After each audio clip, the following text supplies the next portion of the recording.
If you want to learn how to play daily fantasy soccer on DraftKings and FanDuel like a pro, you're in luck. It's part 2 of this 3-part soccer series, and we're starting right now. What's up, guys? Joe Holka here. Welcome to another daily fantasy sports and betting video. If this is your first time here and you want to become a profitable DraftKings player and get better at betting, start now by subscribing to the channel. Make sure you click that notification bell so you don't miss anything along the way. If you're already a Holkamaniac, you know exactly what time it is. Smash that like button and we'll get started. If you're new to the channel, you'll find out very quickly that I don't make many decisions in DFS that aren't backed with data. So if you want to get a little bit more information on what we should be doing for soccer, let's talk a little bit about P90 stats. So P90 is similar to with hockey. When you're looking at hockey stats, you want to look at what guys get per 60 or per 20, so you can sort of guesstimate what they get. Per 90 is just the stats that they create in 90 minutes. Okay. So if you have a player that averages 10.5 points per 90 and he plays 90 minutes a game, you can expect his value to come out to 10.5 points in a game. If you have a guy that averages 15 points per 90, but he's only going to play 60 minutes, then you sort of prorate it and you go and sort of assume he's going to get you around 15 points. Or around 10 points, I'm sorry. So with soccer, when a guy is subbing is very important in soccer. You want your guys not to sub if at all possible. If you play a guy that does sub, you generally want him to be a lower price or to have a big per 90 so that you can expect him to make it up in his time on the field. Because when a guy plays 60 minutes versus 90 minutes, the guy that plays 90 minutes has 30 more minutes of possibility to get points of whatever you're looking for. So in a situation where you have a guy that's going to play 60 minutes, you really want him to be able to rack up points. So the best way to look at players is to see what their per 90s are. So you can look at their per 90s without score points. So that removes goals and assists. So you can sort of see who has great floors. And then you can do per 90s with goals and assists. So you see all the goal scorers and the top playmakers, what they create when they get score points. So for example, a guy like Sergio Aguero, his per 90 is not going to be super high because he doesn't do a lot from the field other than shoot. So you're looking at a guy, maybe he'll be like 6 or 7 per 90. But when you look at score points, he's probably closer to 20 because he scores a lot of goals and gets a lot of assists. Then you have a guy like James Maddison for Leicester. He might have a 13 per 90 from without score points, and then he might be at 20 with score points. So it's a situation where you can sort of use that to sort of gauge what you can expect from a player in terms of value for the game. So if you've been enjoying any of this educational content for not just soccer, but other sports, one of the best ways you can support what I'm doing here for free is to throw me the follow over on Twitter, but also doing a ton of IGTV, Instagram content these days that's exclusive only to Instagram. So make sure you're following me over there as well. Would really appreciate it. One of the things that I definitely didn't know was that how international play can be completely different from a DFS perspective than some of the club teams that are out there. So I want to talk to Sean a little bit about that now.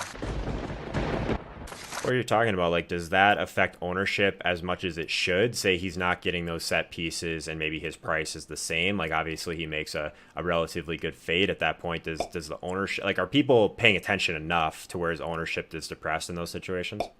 The really good people do, but even then they miss stuff. But most bad players don't realize that. Right. And it goes to something like I've talked about with international soccer. The biggest difference with international soccer compared to league soccer, all of the game logs that DraftKings presents are what these players are doing for their club. When these players go and play for their country, they might play a completely different position that may help or hurt what they do from a DFS production standpoint. It would be like me telling you that Saquon Barkley is now playing fullback and is going to get 2 touches a game. Sure. But Saquon Barkley is still priced like he's going to get 25 touches a game. So the price doesn't necessarily change due to what DraftKings does, but the player's ability and what you can expect for an output might drastically change. And that's especially noticed in international soccer where guys might play a different position than what they play with for their club, and that position may help or hurt their production for their country. So you might see a guy that is priced at 9K that for his country is really a 4K player. And then flip side, you might see a guy that's a 4K for his club player, but he might be on a team that he is expected to do more for his country, and he might be like an 8K player. So it's a big switch in that situation. But people don't follow that well enough. They just sort of look at game logs, see a guy had a good game, don't notice who else is in. They just assume that guy's doing it. And realistically, you can't be perfect. All you can do is have your best guesstimations on who they're going to be. So I'll follow all the teams and see who's been taking what recently to sort of get an idea of who I can expect to take a set. And if I think a guy might have 50% set share compared to 100% he normally does, I might subtract a couple points from what I'm expecting of him that day. Just a reminder, if you're looking to invest in yourself and take your game to that next level, I do offer one-on-one coaching. So definitely check out joeholka.com/coaching if you want a little bit more information on that. Actually going to be rolling out some group coaching as well, specifically for NFL. So definitely check that out. And what a lot of people don't realize is that if they have an Amazon Prime account, you automatically have access to a free Twitch Prime subscription. So make sure you're taking advantage of that. As long as you're watching, obviously that's great, but you'll get access to our premium Discord chat as well and a bunch of other subscriber only perks that only go through the Discord. So definitely take advantage of that. Really appreciate you guys, and make sure you're following over at twitch.tv/JoeHolka so you don't miss anything. So we're going to talk to Sean next about one of the things that I think goes under talked about in soccer DFS, and that's the value of penalty takers and targeting teams that happen to take a lot of penalties as well. People that take penalties, it's very important. It doesn't necessarily add tons of value per se. Certain teams draw penalties at a higher frequency. For example, Crystal Palace, I think, drew 12 or 13 penalties this season. So essentially once every 3 games, Crystal Palace is taking a penalty. They have one guy that takes all the penalties, and he scored 12 goals and was their leading scorer, or he scored 13 goals. 12 of them were from the penalty spot. So in 38 games, he scored 1 time not from the penalty spot, but he scored 12 from the penalty spot. So if you see generally they make the penalties, the success rate is like 80% or 70%. I don't know. I haven't looked at it recently. But if a guy is stepping up to take a penalty, you expect him to make it. It's a very high percentage chance he makes it. So when he doesn't make it, it's a massive swing because you're looking at a 14, 15-point swing if he misses it.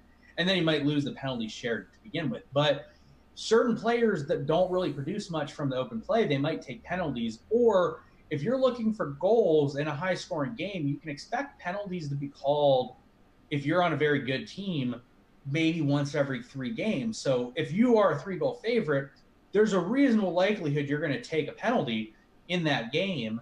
Probably a third of the time you're going to draw a penalty. So if you have the guy that's taking it, it increases upside dramatically compared to someone that isn't taking it, because that's a 12 points event that is just not really you can't make up a 12-point goal very easily with anything.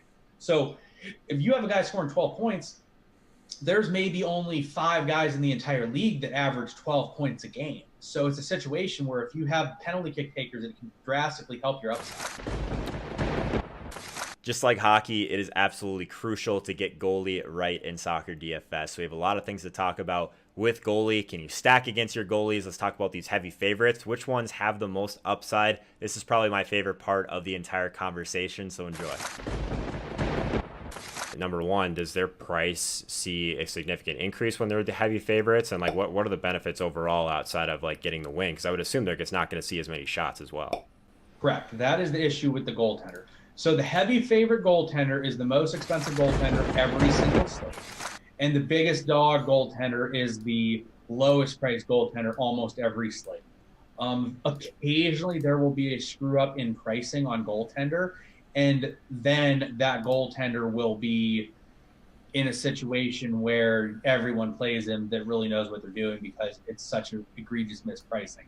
So it's a situation where you sort of have to pay attention, because if it happens, it happens. But so high-priced goaltender is the most expensive. The pros are you're more expected to get a win and you're more expected to get a clean sheet with a high-priced goaltender.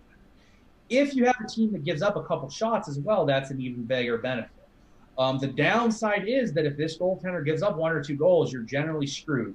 Whereas if you pay a big-time underdog goalie and he gives up 2 or 3 goals, you could still net a very solid game. The biggest ceiling is always going to be the cheap goaltender every time, because the cheap goaltender has outs for 30 to 40 points. The other goaltender does not have that. The good team's goaltender generally is like, realistic cap is like 14 if it's a big mismatch. Realistic cap is like 14. For example, the best example is the last day of the regular season, Man United was like a 2-goal favorite. So Cardiff's goaltender was the second cheapest goaltender on the slate. They didn't give up. If they don't give up a goal, that goaltender's the nuts every time. Doesn't matter. So that goaltender had 10 saves, a shutout, and a win. So that goalie had 30 points. He was the highest paying player on the entire slate, including all players outside. And he was 3,600, which is bottom 10 players on the entire slate in terms of cheapness. Oh, wow. So the low price goalie always has the upside, and to me always has a better floor. That said, their floor isn't projectable because if they're clinical finishing, if they score 6 goals on 8 shots, you're going to get a bad game. But you generally are hoping that they take a lot of shots because if they're a good team, the entire game is played in their box, and you're expecting quite a few saves. So it's all about them not scoring at a very good clip. And you just always assume they're not going to score at an obnoxious clip with the exception of a couple teams that are just very clinical and they just pass the ball into the net. So if they don't have an open shot, they don't take it.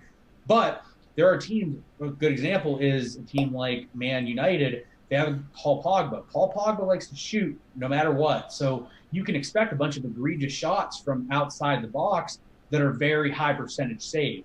So if you have a bunch of high percentage save type players on the other team, it adds to that goaltender's expected saves because you're expecting him to see some more egregious shots towards him.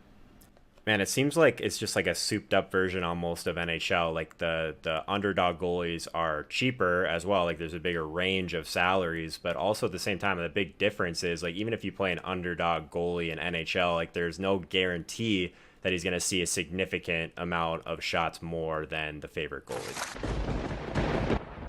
Before we get back at it, if you like my work and you want to support my work, the #1 way you can do so for free is by bookmarking one of the Amazon links in the YouTube description below. A lot of people have just been using that for their day-to-day shopping, and because it really doesn't matter what you buy at that point. If my link brings you to Amazon, you're doing your part to support the channel. So I really appreciate everyone on my Amazon crew. Haven't forgot about you guys, but if you're new to the crew, definitely make sure and give me a shout out in the comments, and I'll let you know on the next video who the new members are.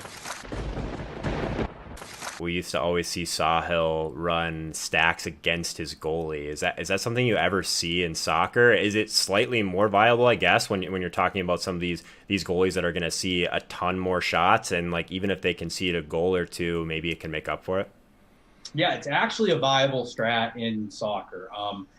If you have a team, it's more viable when you have massive favorites.